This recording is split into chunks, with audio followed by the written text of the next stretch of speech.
Okay, welcome really very much to Conversations. A pleasure, welcome to the program. Personal friend of Conversations, and that being Steve, or Eustaphios Neskis.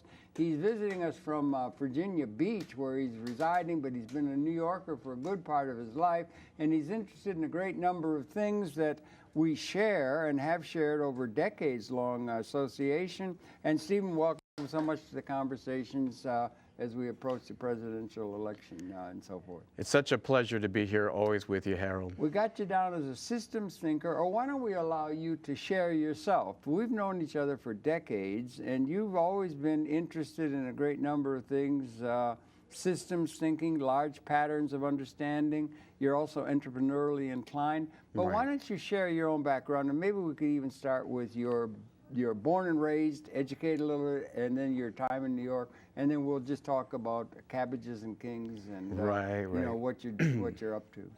Well, I basically have an omnivore curiosity. That means a broad spectrum of curiosity. And so with that in mind, I wanted to know a little bit about everything. And of course, through that, you're going to find your passions. I grew up in the restaurant business at the beachfront, which was a good thing for my capabilities because I was able to see a lot of different people, meet a lot of different people's backgrounds.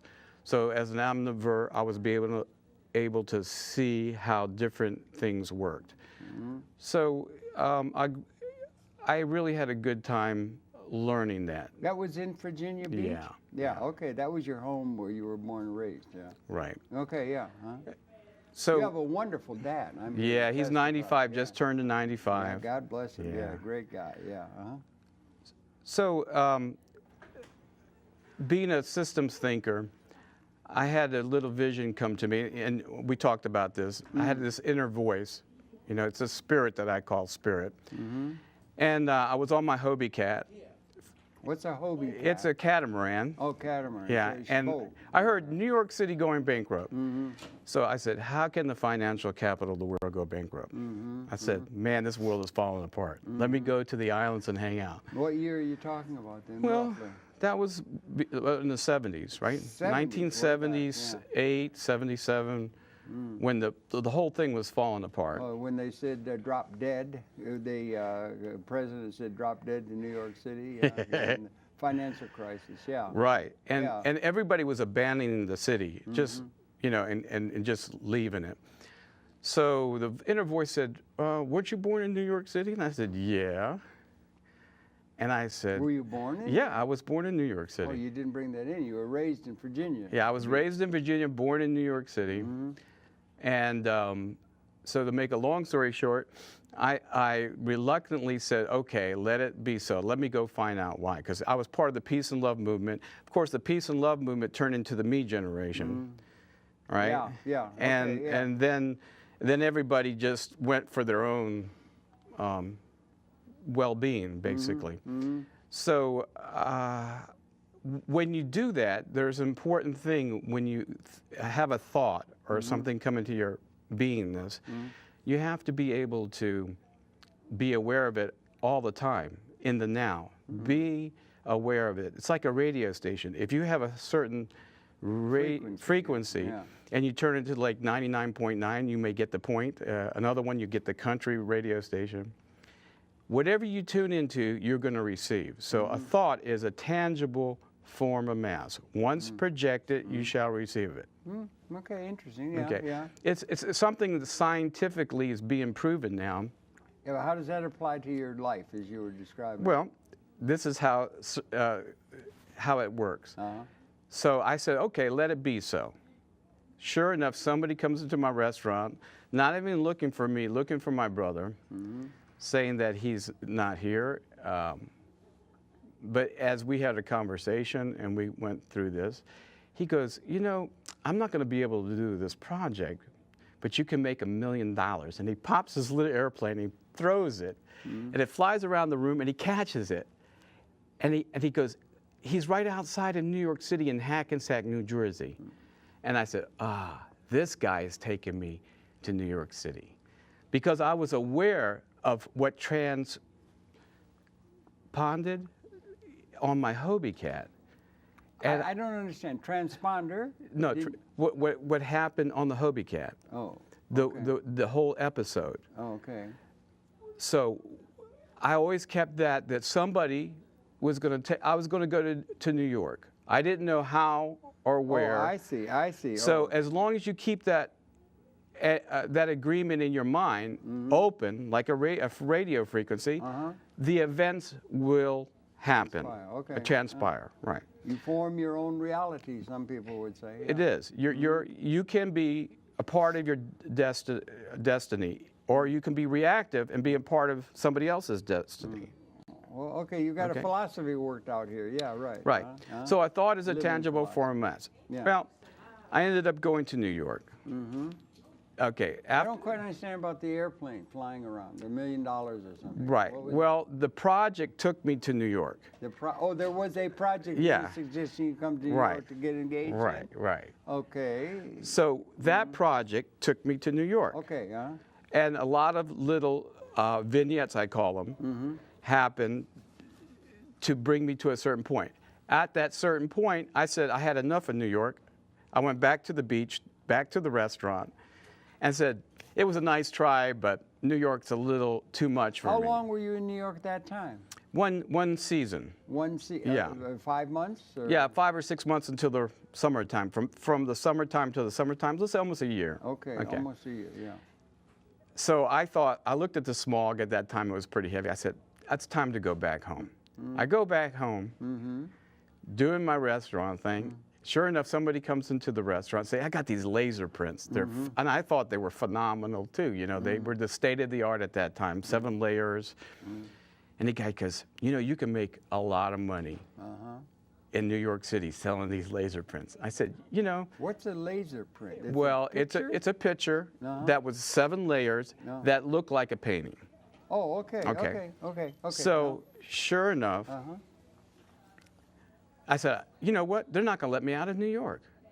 So I ended up going back to New York, okay? And through certain vignettes, I call them, I found out why I was in New York, okay? And you understand the premise, New York City going bankrupt, weren't you part of the peace and love movement? Why don't you go find out why? Okay, so that was the setup for the whole story, which turned out to be, you know, a movie and a social happening, okay? But you don't know that at the beginning. All you know is that you're going, okay? Now, you got to understand, this is what, 30 some odd years now, Harold. Okay. So I'm on this side of the river and understand all the mechanisms that needed to occur to be able to be here. Okay. Well, I'm trying to follow a kind of convoluted reality, which often is the case with realities. Yes. Yeah. So and multi-layered. Right. So to make the beginning, I'll give you an example. The guy I was working with, okay, I was living on 72nd Street and Riverside Drive, selling these laser prints. What happened to the time the year you were in New York that you went back to Virginia Beach from? Oh. Did anything transpire? Oh, yeah, lots of good little vignettes. I call them vignettes because our life is nothing but a scenario of like film clips. Yeah, and how do you discuss movies? Life is like a real life. How's your saying go? I don't know. I got a lot of movies. Life is like a real movie because it's real. Well, okay. You know. Yeah. But what happened to that year that you were in New York? What brought you there originally? About an airplane flying in the place? I can't quite follow it all. Right. Okay, so you don't. I didn't know why I was supposed to go to New York. I didn't want to go to New York. I heard you say in both cases there was a chance to make money. Right. I heard you saying that. Is that a motivating thing? Is it money making? The last thing that I had in mind was the money part. But that's what's always introduced to you because everybody wants to make money, so to speak. Yeah, it's becoming more and more. It was less relevant at the time of the peace and love, as you said, 1969-70, Woodstock time. Right on. But, yeah. So here you go. You want some vignettes from that part of the episode, so we can go from that point. Well, okay. I take this airplane, and I'm meeting the person from Hackensack, and he says, you can make $1 million, right? That's the guy who threw the airplane. No, that's the guy that invented it. Now, the guy that threw the airplane told me about this guy, so I went to meet him to market it. He invented a new airplane strategy or structure? Or he invented a toy. A toy. A toy airplane that it would pop, it was paper, it had a weighted little front, and it would go around a circle, it would do loops. It was an invention. Okay. And that's what Now, drove this you to New invention, York. this simple invention is taking me to New York to find out why New York City is going bankrupt. Right. Because somehow, in my beingness, I had a capability of observing, okay, being in the restaurant business, and my background, which we didn't go into, you know, I helped a promoter he produced the Crosby, Stills, Nash and Young concert in Norfolk, Virginia, which had over 20,000 people. He took me in, and I worked with him on the Cat Stevens. Was that before you went to New York? That was before I went to New York. So I had all these little backgrounds. You I didn't go always had in. music in the background. I had an entrepreneurial background. And you're entrepreneurial. Yes. Okay. I was a That's born, important. you know, entrepreneur. Okay. And so as I go down to test market this product, I go to Grand back to Central. the airplane Yeah, to now? the airplane now. That's the first time. Yeah, and the you first got time you asked me right up. about the vignette. Okay, we'll catch up with the advanced story Yeah. down the line. Down the line. Okay. and So I just, a real quick finally get to vignette. the present. Yeah. Right.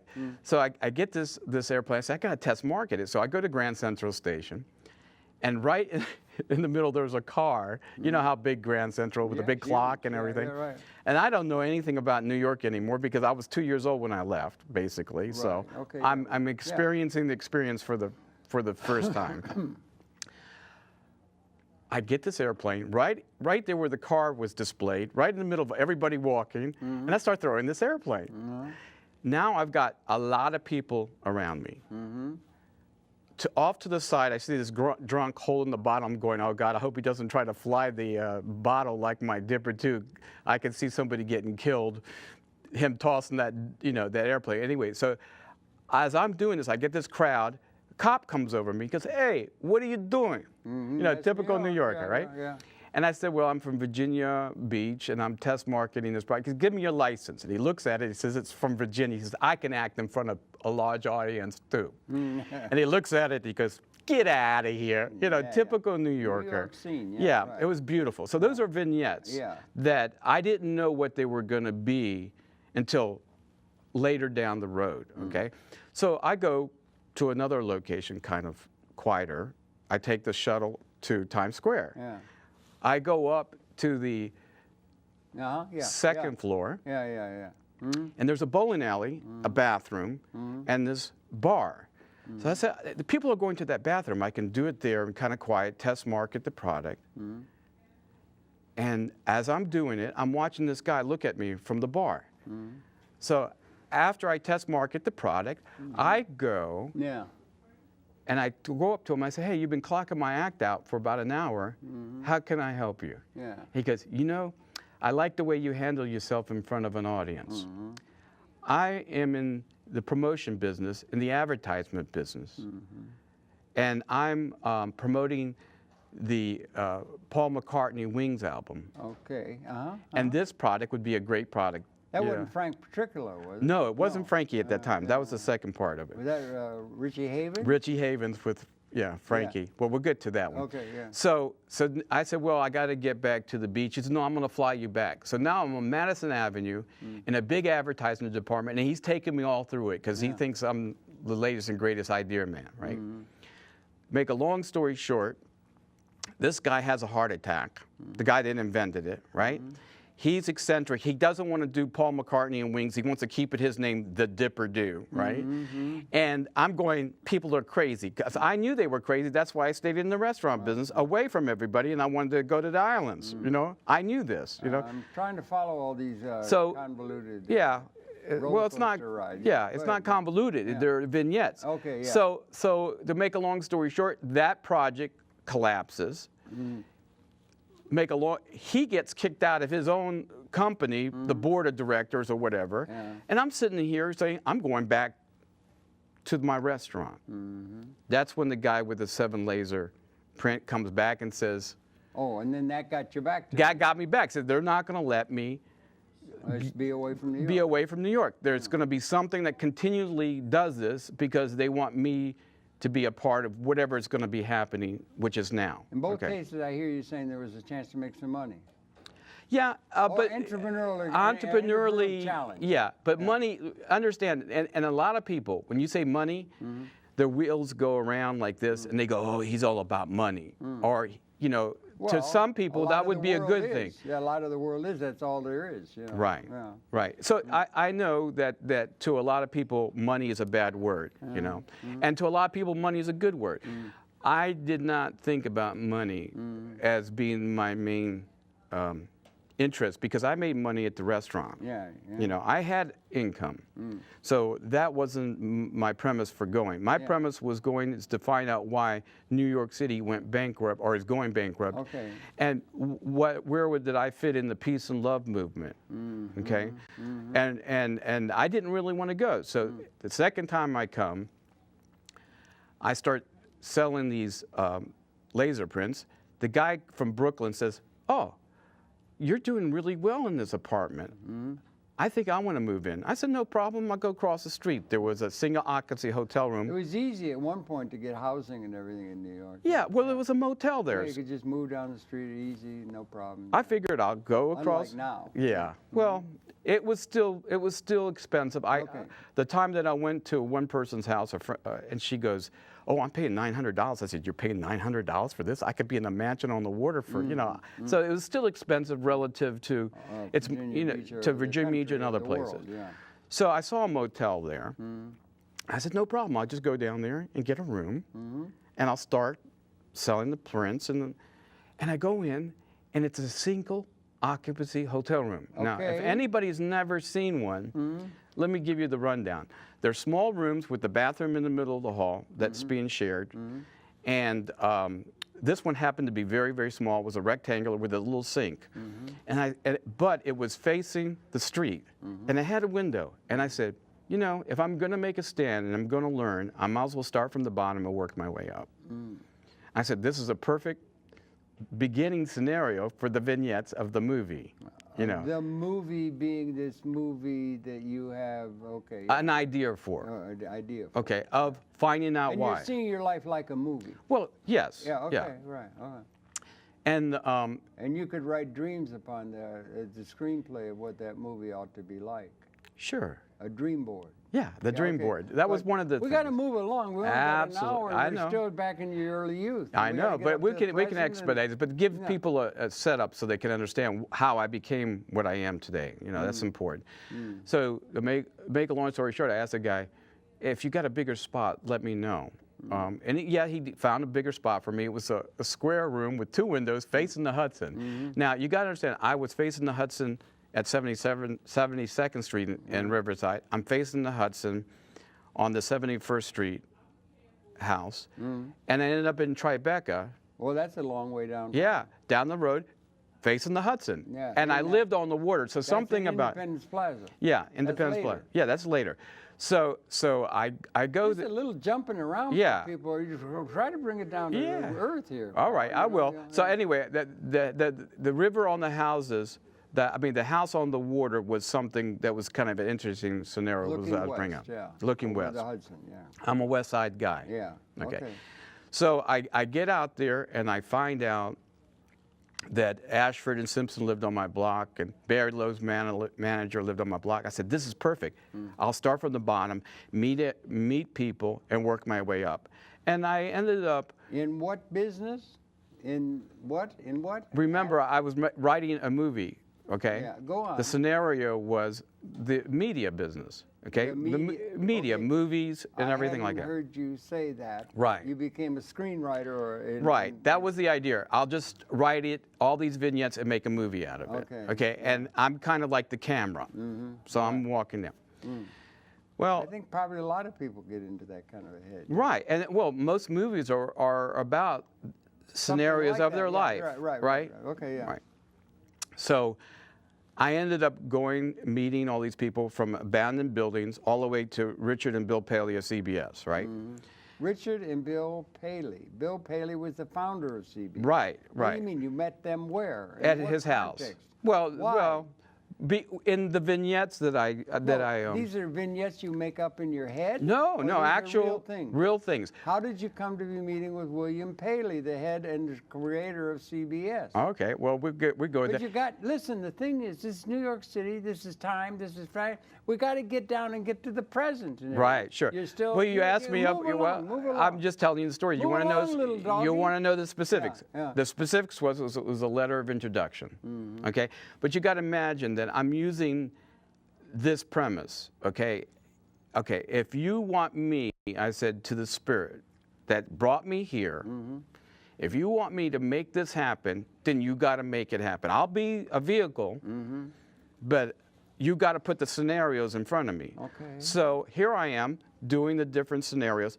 I get a letter of introduction, and I'm sitting in Richard and Bill's house, right? And we're meditating, and he goes, "What do you want to do?" I said, "I want to make a movie." And of course, you know I'm in the restaurant business. He says, "Stick in the restaurant business. Yeah, the right. movie business is a tough business." Yeah, right. True. You know, Yeah. I didn't listen to him, but it was an interesting suggestion. Now, as these vignettes are coming, I'm now progressing to Tribeca. I find a place through a lady friend of mine, and I ended up moving into Tribeca. Independence Plaza, Independence Plaza. which had been built to do that, and it had been held up because of the financial crisis, so it was made available to people. Right. Other than the highest class clientele that they were intended Designed it before. for, yeah. right. Yeah. And you met me there. Yeah, I knew you about then, yeah. Yeah. Had you met Frank yet? No, there's the, this is a setup. I'm in my Tribeca home. I see Peter, Paul, and Mary, and Richie Havens. Yeah. Okay. That was about the time of Common Cause, no, that like, yeah, go ahead. The go time ahead, that you interviewed Timothy Leary. Yeah, well, yeah. Okay. And Richie. And Richie and all those people. Yeah. And I see, you know, that guy is some Richie Havens. Yeah, he's a great guy. He could be part of the peace and love movement. Okay. Right? So Be part of it. yeah, man. he was. The first song sung at the Woodstock Festival was he to 600,000 clamoring people for music. He sang Freedom. Right. And kicked that sucker off. Yeah. So I said that An iconic figure. an iconic figure. I Yeah. said, this is the guy that I want. Now, how'd you happen to get in touch with Richie? Was it through Frankie? It was. Okay, and he was promoting his record. What was it Common called? Ground. Common Ground, Yeah. that's right, yeah. And but let me tell you how the scenario, again, a thought is a tangible form or mass. Once projected, you shall receive it. So here I have that image that I want him. I go back to Virginia, and I meet with a friend of mine. He's an old Yiddish Jew, he was about 90 years old at the time. Long silver hair down to here, reading his Torah. And he would sell. Had a music shop. He was a saxophone player. Beach. Yeah, he was part of the big band era.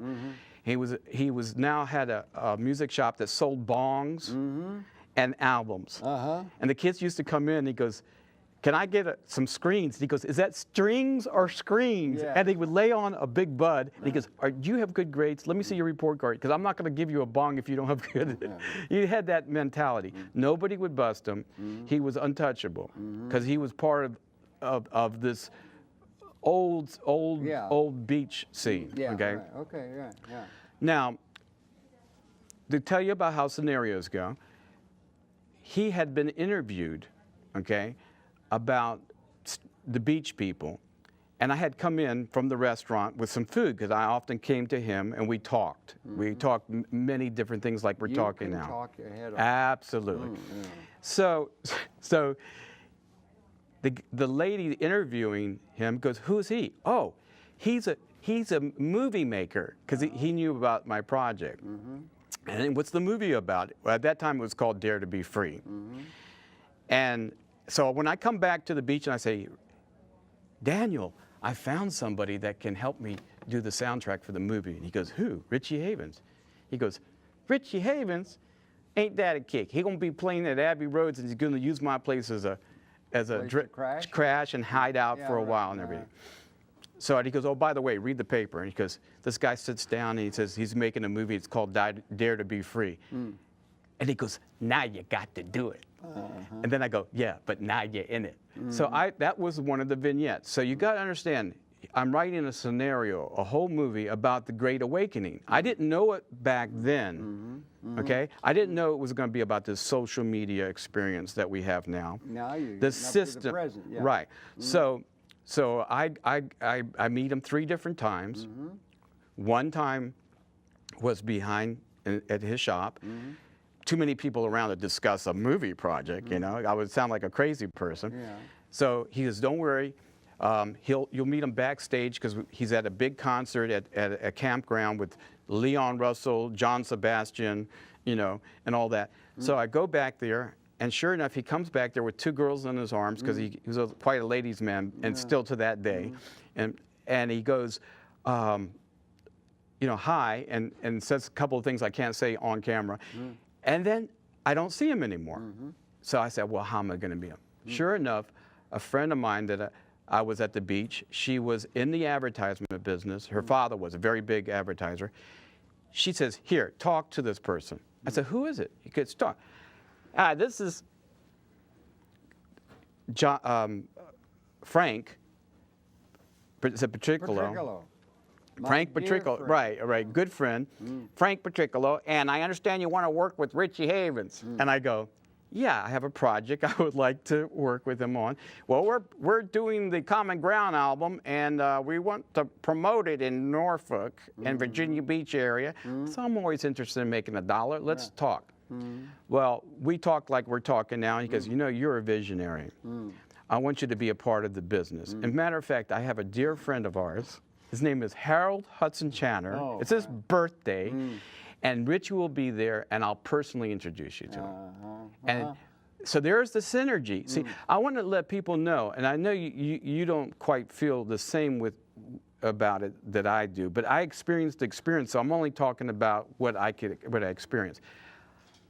Here you are interviewing Timothy Leary. Yeah, I had done a program with him, yeah. Richie, it's your birthday.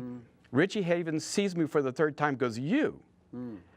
And we give each other an embrace. At this gathering? At the gathering. You at didn't. Our place? Yeah, at your place. Okay, I didn't remember. And you say, we're going to watch Timothy Leary's interview, and we sit down together, and we start saying deja vu, baby, you know, all this type of thing. It was a very deja vu experience. So that Frank was there?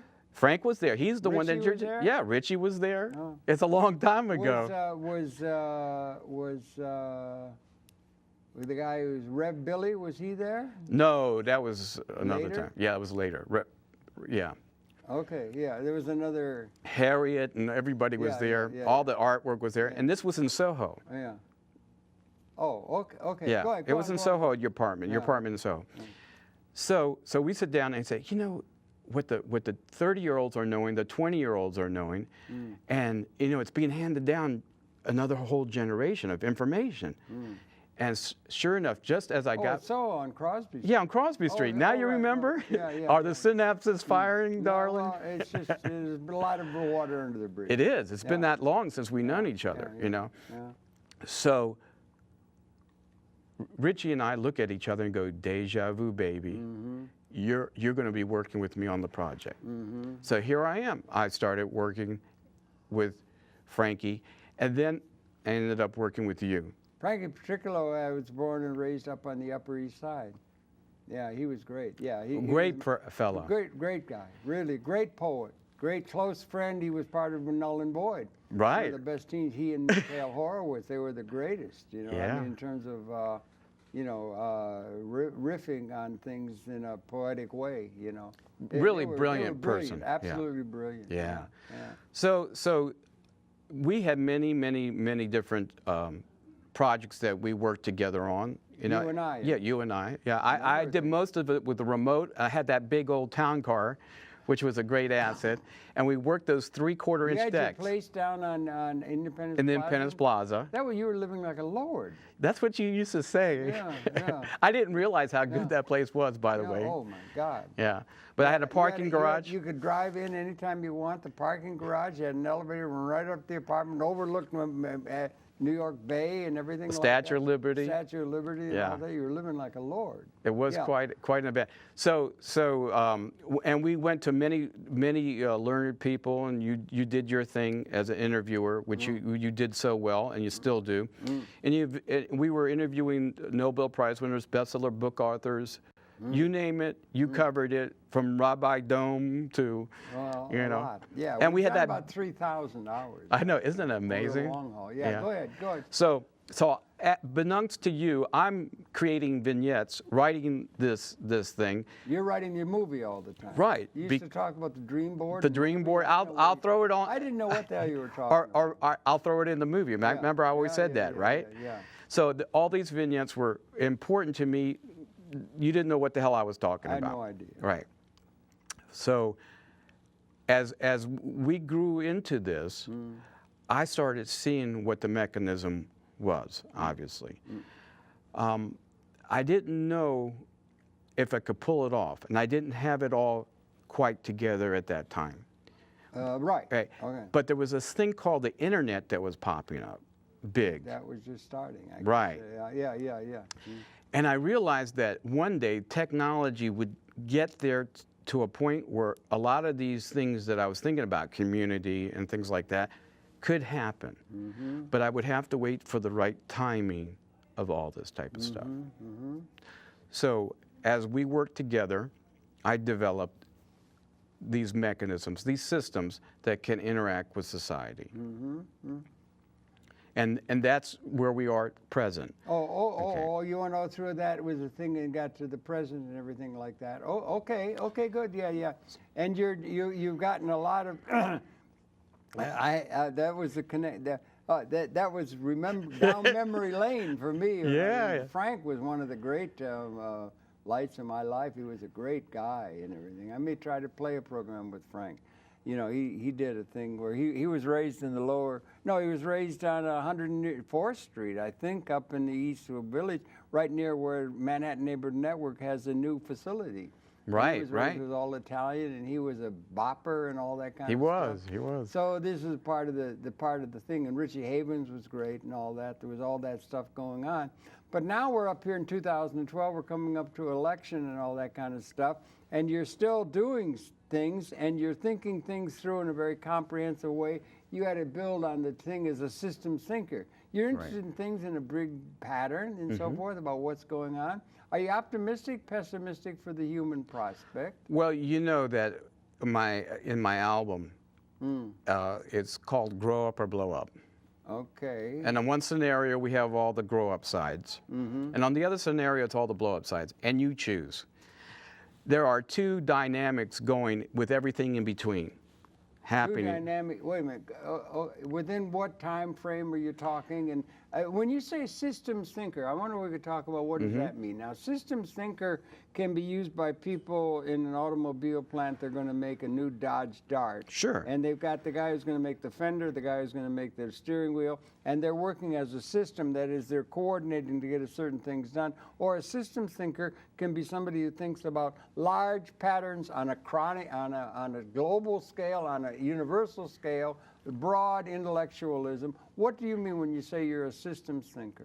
Well, you have a system for people to be able to make money, to be able to live, housing, healing, and education.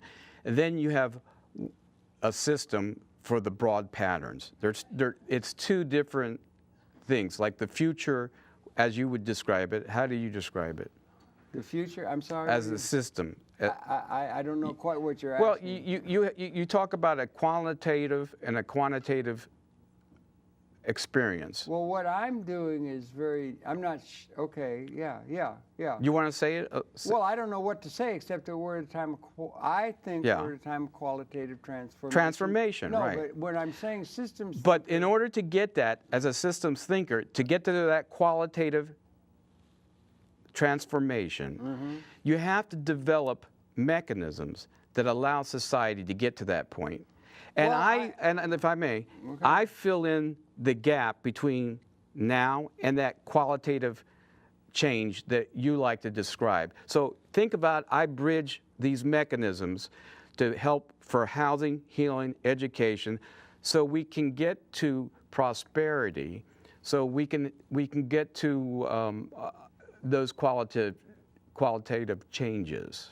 Well, I'm thinking of the qualitative changes in patterns way and everything like that, and I'm interested in virtually everything, and I'm interested in rather than specializing in any one thing, I'm interested in the pattern recognition of things all the way out from the beginning of the universe, or possibly parallel universes, down to the politics of the moment and the situation, and science and development and knowledge and the evolution and what's it all about.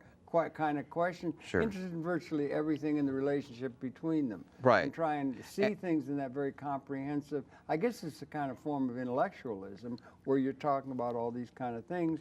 And I find it very interesting. Everything is interesting, the whole of the world and everything. And that I think we live in a time of qualitative transformation is something that can be seen qualitative as opposed to quantitative. You have a certain steady state, for want of a better term, situation where you go Democrat, Republican, or something, or some sort of historical change. Right. And then you have a qualitative change when you have that would be like a revolutionary change. Or Like the internet. Or in evolution, no, that would be a continuation along a communications pattern of understanding that you have an internet emerging out of ARPA and the things in the Turing and the whole thing like that. It's all got a quantitative, and then there's moments of, in evolutionary terms, one of the large things is the emergence of all the great variety that exists in the universe, and particularly on the planet, with evolution of organic processes coming upon this particular planet, and the means by which there is such variety that appears, both flora and fauna and so forth, and how does it go? And then it goes up the hominoid line of consciousness to where you have our species emerging a couple 100,000 years ago. And for whatever it's worth, I'm of the opinion that we are at the very beginning phases of a qualitative transformation in evolutionary terms, Right. not quantitative, like Cornwallis at Yorktown, or history, or Republicans, Democrats, or what makes up the news. We are at the beginning of a period that will be seen in the fullness of time, and it's kind of hard to do because it probably will take much more time than you would think. And qualitative transformations, like, say, Homo sapien emerged out of Homo habilis about 200,000 years ago. Right. There was a new species appeared, a speciation. I think we're coming to the end of the human experience. We're coming to the Or birthing. We're coming to the beginning of the realization that we're at a period of qualitative that can only be minimally. It could probably be done in some sort of larger term, but would be the beginnings of a realization that we are going through, wide awake, the most a speciation in terms of evolution. That and in order to get to that point, so that's what I think. It's hard to encompass, but it comes out of intellectualizing, and it comes out of certain understandings of the relationship of the evolutionary process of extended consciousness, having reached certain existential new realities that can be seen in modeling and so forth, that we're coming, like the end of gestation within a birth canal. Absolutely. Has been the human experience, and we're coming to the end of that. We're about to emerge into a new relationship collectively in the universe if we make it. If we make it, or grow up or blow up. And let's bring this into grow up or blow yeah, up. that's the same. If we make it. Now, if I may, can we say that to be born into that time? There's been 20,000 generations. If you figure 20 years per generation, about 20,000. To be born into the generational period, a tiny little fraction of a moment in terms of all evolutionary history, to think that you're born into that time. Probably a lot of people thought that. Cro-Magnon cavemen probably thought the mastodons were big or something. But to be actually born into the moment of that is signaling a point when on the existential line of extended consciousness beyond self-reflective consciousness, asking the larger issues and intellectualizing and so forth, is the extension of the technology that's unique, and that reached a point about the same time on two vectors. One is on the weapons that was used to be able to build weapons-based geopolitical realities of realpolitik that still, unfortunately, holds in terms of the ordering of world society, where if you have the weapon systems, you can conquer. Right, and then right. you can win. And you can But that's conquer, always been. And you're, in a certain sense, above the law. You create the law. Right. And that still holds in terms of the basis of political power out of 200,000 years of history, or 10,000 years of civilization, however you want to do it. On the other side, we have, so that those weapons finally became species lethal. Okay. That is, they can wipe out the evolution of conscious process in the universe, and that's only been applied since about the year 1970. Something like that. That's yeah. about when the modeling shows. Even as recently as close to that was the. Well, let's take a wait talk, a minute. Let yeah. me just get the point. It's a 50th Right. anniversary of Cuba. Yeah, yeah, The yeah. missile crisis. Never been so scared in my life. There would have apparently been. They almost destroyed totally civilization over the missiles in Cuba. And if it hadn't been for Mr. Khrushchev, I think, as you understand, they would have unleashed. They backed down, yeah. So they avoided that. But there would have been, even if they'd been unleashed, the weapons and a massive sort of exchange of hatred and all Right. that that's characteristic of the human history, there would have been a few straggling survivors of the Homo sapiens species Right. to carry on. But since about 1970, if there's to be an unleashing of the weapon systems, there's new things that have come along. They've had START and some breakdown Right. in the thing and everything, but they've also got new germ warfare Sure. things. The leading edge of research and science is to give political power to those who have the power through weapons. Well, That's been the leading thing. Right. And they're species lethal since 70. We've also transcended at the other side of that vector. Of capability. A capability. That's a capability that can't be tested. Right. And in a scientific petri dish. Right, sure. But on the other side, we've transcended. We could take as almost axiomatic that the percentage of the world population that can be seen to be halves at the level of capability through extended technological capability has crossed a monumental new line. And Fuller was the best. There were others, but they were projecting what percentage of the world population can realistically be seen to be halves. Right. Need a definition of terms. It's not just food. It's also knowledge and knowing. We live in a world where every day over the transom comes 12 new groundbreaking over the transom. Discoveries, every day, yes, which sure. would have took hundreds of years for one little It's part of accelerating. something. You're absolutely it's accelerating right. like a quickening in a pregnancy, and that the high percentage of the world population at the level of capability that could be seen to be halves through good design, doing more with less.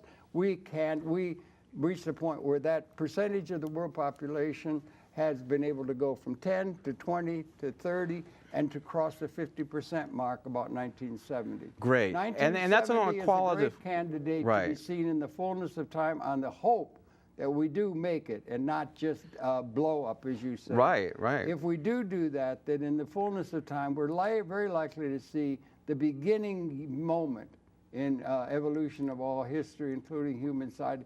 The beginning year will not be 2000 at the time of Christ, or Right. It will be the year 1970. 1970 it will be a crucial grounding point of existential new reality and universe that is not paid attention to. We've been wandering in the wilderness Right. for 40 years on outdated assumption and outdated zeitgeist, and we need a qualitative transformation that introduce a system where it can only be compared to speciation. Right. And, it's And if never I may, mentioned. It's all well, caught you're up right. within You're the absolutely right. inherited Because so many people institution. are hung up on housing, and survival and things like that. So in order to get to what we're talking about, because they're not being talked about, because they can't, because they're too busy surviving, okay, and they got these things happening.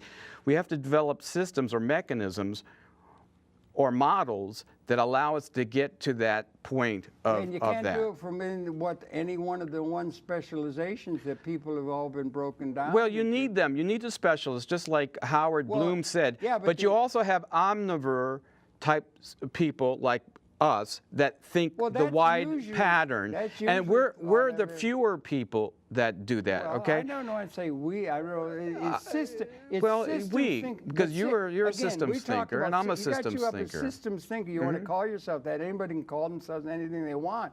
But what it is that when you say systems, what you're talking about is not specializing, not getting caught up in the details. Now, you need people who are details and doing all that, but they've broken everything up into specializations, a way to divide and conquer the intellectual community. You've got practically no comprehensivists who take into account there should be, as we said to Howard Bloom, he's Well, kind you're of looking along at that one way. right now. They're coming, well, all right, but And let me finish. Well, let me make the yeah. point. Is that there should be a department of everything. Absolutely, And there should yeah. be a getting together of all the elements of what makes up the extended consciousness, like World Game that Fuller did. That's the best the model. They should be coming up with that so that we can get an operating manual for spaceship Mother Earth, that is sure. relevant to what we're doing. And we do not have it because the intellectual community has been divided. I don't think up the and intellectual conquered. community can do it. I think it's Well, going to be a yeah. grassroots level. And if I may, as a social networker, and what Okay. as what I'm seeing is that it's going to come from not the top-down, trickle-down type of a situation, whether it be economy or any of those systems. It's going to come from a grassroots of givers, not takers.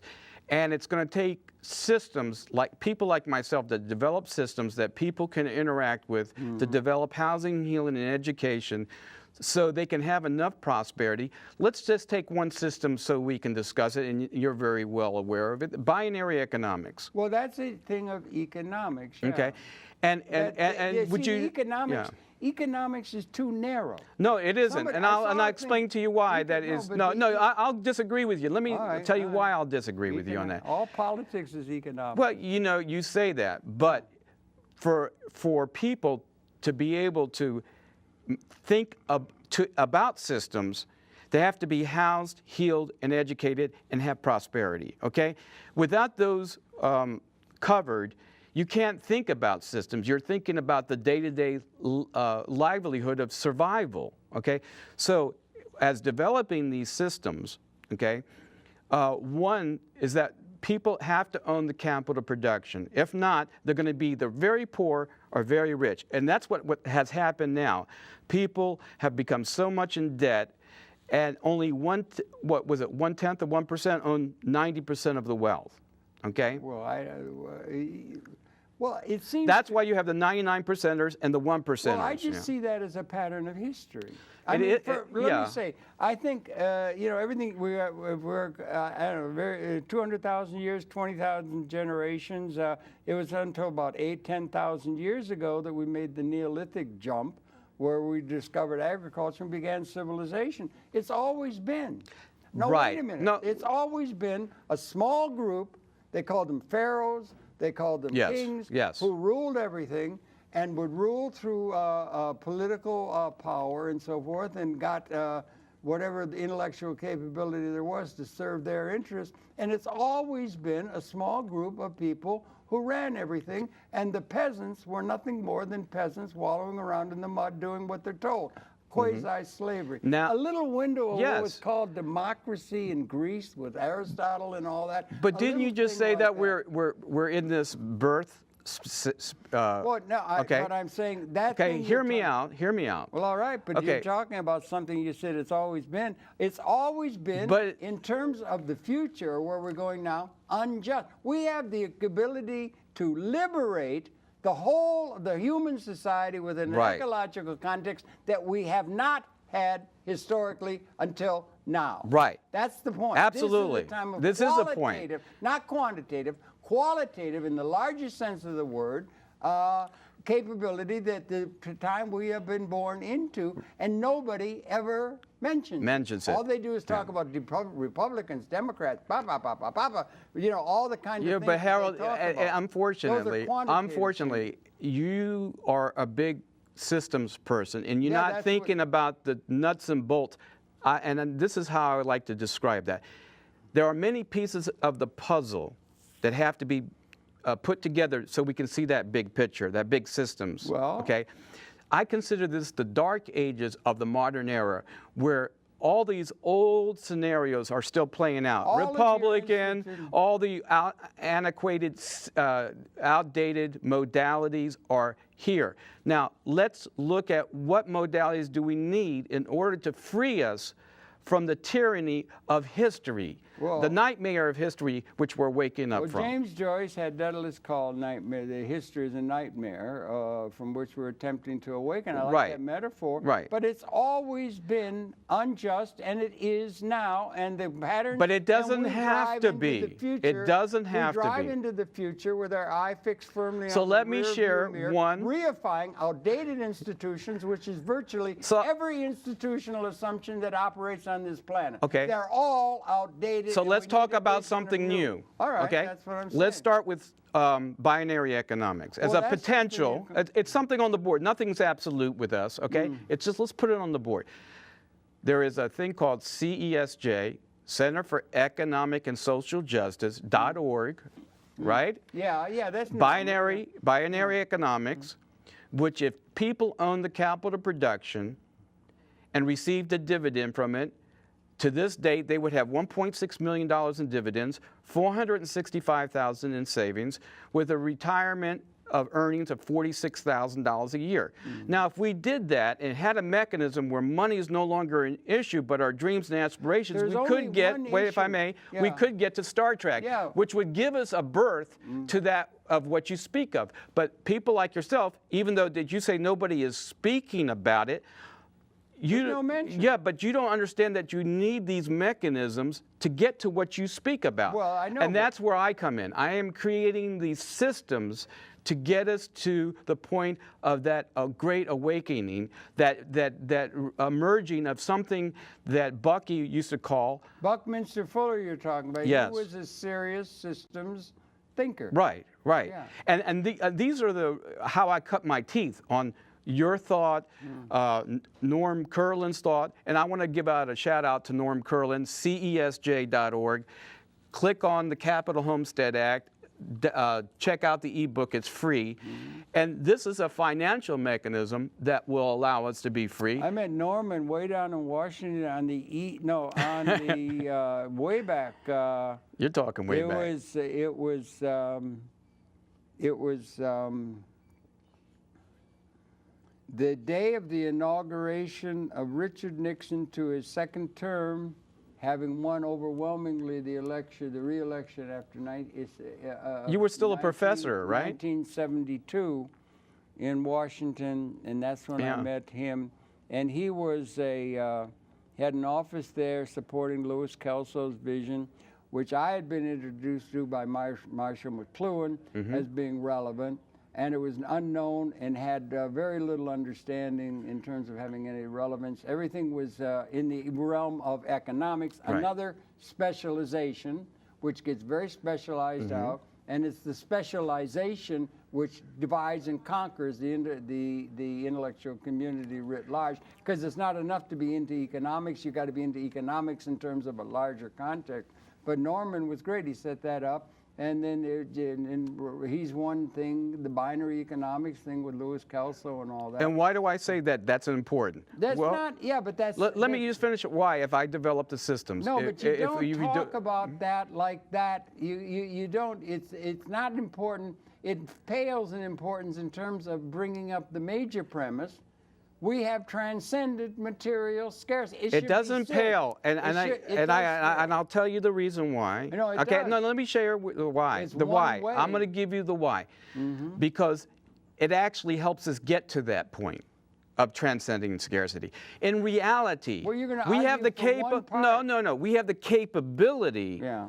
Of transcending scarcity, but it's not the reality. Well, okay. So you have to create the No, you're talking about an existential Let me or a finish. new reality. We have to create the reality in order to have to realize the capability. But okay? intellectually, you can be aware of something that is existentially significant, like Right. modeling. And you say that the weapon systems, they can do modeling. You can model. Yeah, but now wait yeah. a minute. So Just can an go- asteroid come No, and destroy the Earth You could too? have tried to say that in 1900. You wouldn't have been anywhere near that. It wouldn't have made any sense at all. You could have said we can destroy the world. You can't.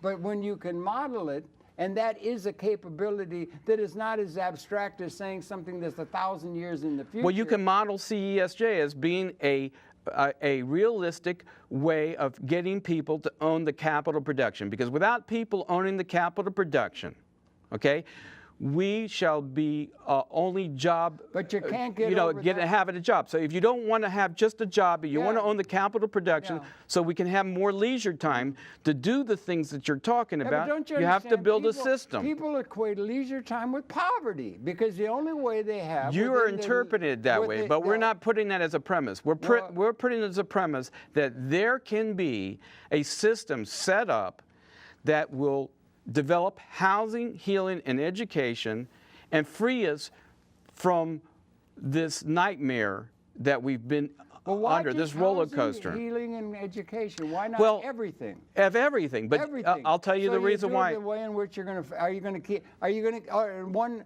little thing you could, what about the private sector, public sector? What is going to be the relation there? What's going to happen? How are you going to form capital? Again, there it is. CESJ with this binary economics that allow the people to own the capital production. That's how you form it. Now, there's another thing.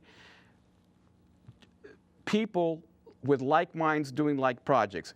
You're into, let's say, economics. I'm into golfing.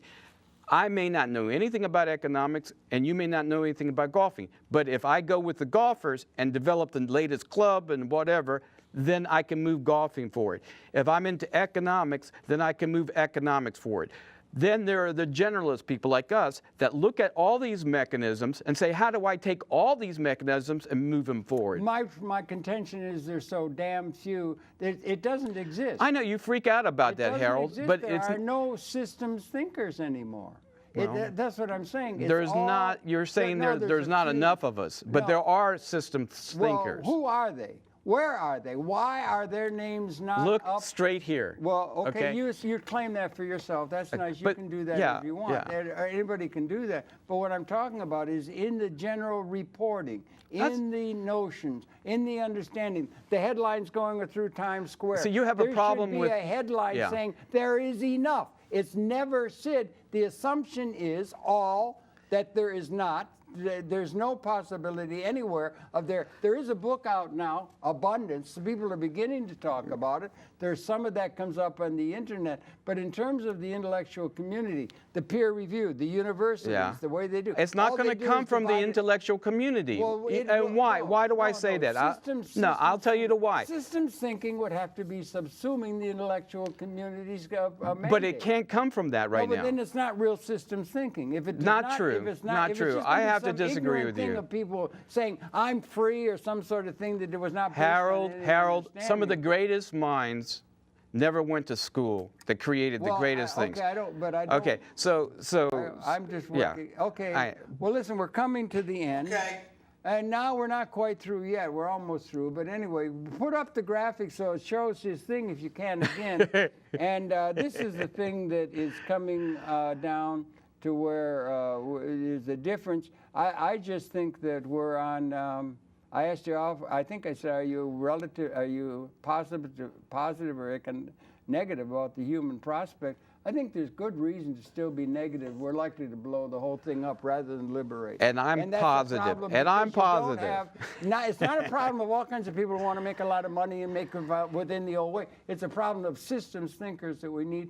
One problem is we run out of time even in I time. know, I mean, I know. real intellectual. You can't do this in development 1 hour. systems We're going to thinking. have to cover this in Okay, again. Stephen, thanks. It's been a pleasure Your as always, pleasure Harold. having that, and we got through the dream board and all that at the beginning. It was good, and Frankie Patriculo.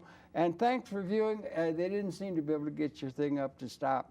So, okay, thank you for viewing. We'll be coming back again tomorrow, so please do tune in. We'll be coming back tomorrow. This is Steve Neskis, an old friend that goes back into the old days of the work of Conversations and Manhattan Network to a degree that we are linked up with them.